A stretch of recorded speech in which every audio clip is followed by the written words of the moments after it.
പാക് അധീന കശ്മീരിൽ പാക് സൈന്യത്തിന്റേത് അടിച്ചമർത്തൽ സമീപനമെന്ന് വിദേശകാര്യ മന്ത്രാലയം. നിരപരാധികളായ സാധാരണക്കാർക്ക് നേരെ പാക് സൈന്യം ക്രൂരത നടത്തുന്നു.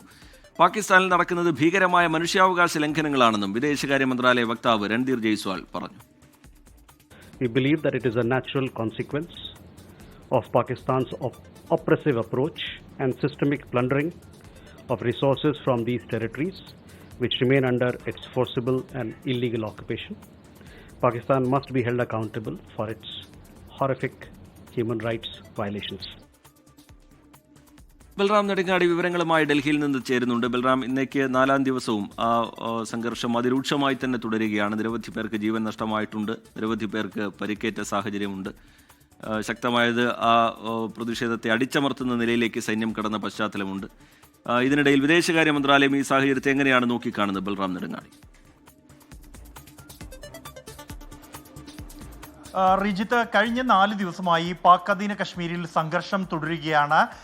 ഈ സാമ്പത്തികവും ഒപ്പം തന്നെ രാഷ്ട്രീയവുമായുള്ള അവഗണനയ്ക്കെതിരെ ഈ മേഖലയിലെ ജനങ്ങൾ നടത്തുന്ന പ്രതിഷേധത്തെ സൈന്യത്തെയും പോലീസിനെയും ഉപയോഗിച്ച് അടിച്ചമർത്താനുള്ള പാക് സൈന്യത്തിന്റെ സർക്കാരിന്റെ ശ്രമത്തിൽ ഇതുവരെ 12 പേരാണ് വെടിയേറ്റ് മരിച്ചത്. 200-ലേറെ പേർ പരിക്കേറ്റ ആശുപത്രിയിലാണ്. ഈ സംഭവത്തെക്കുറിച്ചുള്ള ചോദ്യത്തോടാണ് പ്രതിവാര വാർത്താ സമ്മേളനത്തിൽ കേന്ദ്ര വിദേശകാര്യ മന്ത്രാലയ വക്താവ് രൺധീർ ജയ്സ്വാൾ പാകിസ്ഥാനിലെ ഈ സംഘർഷത്തെക്കുറിച്ച് ശ്രദ്ധിച്ചിരുന്നുവെന്നും അവിടെ സാധാരണക്കാരായ ആളുകൾക്ക് നേരെ സൈന്യം നടത്തിയ വെടിവെപ്പ് ഉൾപ്പെടെയുള്ള കാര്യങ്ങൾ ശ്രദ്ധയിൽപ്പെട്ടിട്ടുണ്ട് എന്നും വ്യക്തമാക്കിയത്. ഈ മേഖലയെ സംബന്ധിച്ചിടത്തോളം ഈ മേഖല അനധികൃതമായി പാകിസ്ഥാൻ കയ്യേറുകയും കൈവശപ്പെടുത്തുകയും തുടർന്ന് ഈ മേഖലയിലെ ജനങ്ങളെ ചൂഷണം ചെയ്ത് അവരുടെ വിഭവങ്ങൾ കൊള്ളയടിക്കുകയും ചെയ്യുകയാണ്. ഇതിനോടുള്ള സ്വാഭാവികമായ പ്രതികരണമാണ് ജനങ്ങളുടെ ഭാഗത്തു നിന്നും ഉണ്ടാകുന്നത് എന്നും ഈ അടിച്ചമർത്തൽ സമീപനം ഒപ്പം തന്നെ ഇവിടെ നടക്കുന്ന മനുഷ്യാവകാശ ലംഘനങ്ങൾക്കും പാകിസ്ഥാന് ഉത്തരവാദിത്തമുണ്ട് എന്നുമാണ് വിദേശകാര്യ മന്ത്രാലയം